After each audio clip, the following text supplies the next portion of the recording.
ए सखी दर्द न दर्द न दर्द न ए सखी दर्द न दर्द न दर्द न ए सखी दर्द न करी करी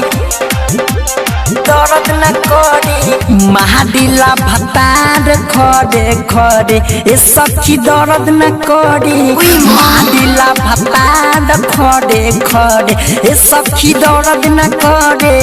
ए हो सखी दर्द न करे ए हो सखी दर्द न करे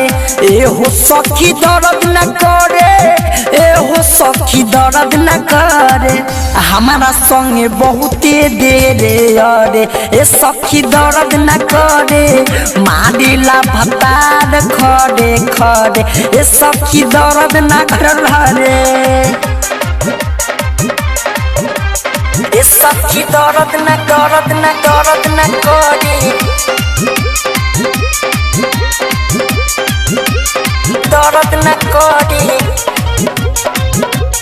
ए सखी दर्द न करी ससुरा के सुख सखी अबगे बुझाला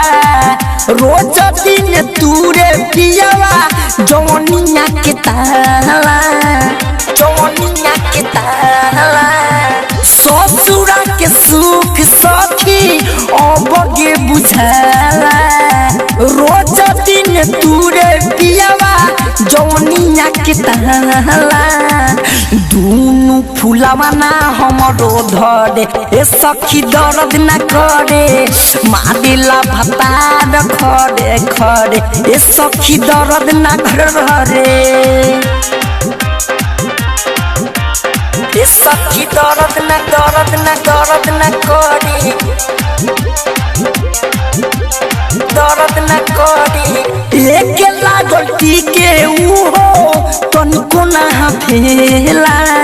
लभे नहीं देवे उहो खड़े खर्चा पेला खड़े खर्चा पेला एक लागल टीके उहो तनिको ना फेला लभे नहीं देवे उहो खड़े खर्चा पेला हो गई सोनिया हमरो फरे ए सखी दर्द न करे मारिला भतार घरे घर रे ए सखी दर्द न करे ए सखी दर्द न दर्द न दर्द न करी ओम साई डिजिटल रिकॉर्डिंग स्टूडियो ढाका दर्द न करी ए सखी दर्द न करी राइटर विजय बिहारी देखी हम भर के हमरो भतार हमसे रोहे नाही फर के रोहे नाही फर मायरे राइटर विजय बिहारी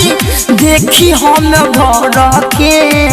हमरो भतार हमसे रोहे नाही फर के अंकित केला ताना भरे ए सखी दर्द न करे मारिला भतार खड़े खड़े ए सखी दर्द न करे ए हो सखी दर्द न करे ए हो सखी दर्द न करे ए हो सखी दर्द न करे ए हो सखी दर्द न करे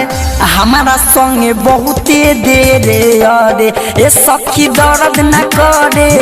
मारिला भतार खड़े खड़े ए सखी दर्द न करे ओम साई डिजिटल रिकॉर्डिंग स्टूडियो।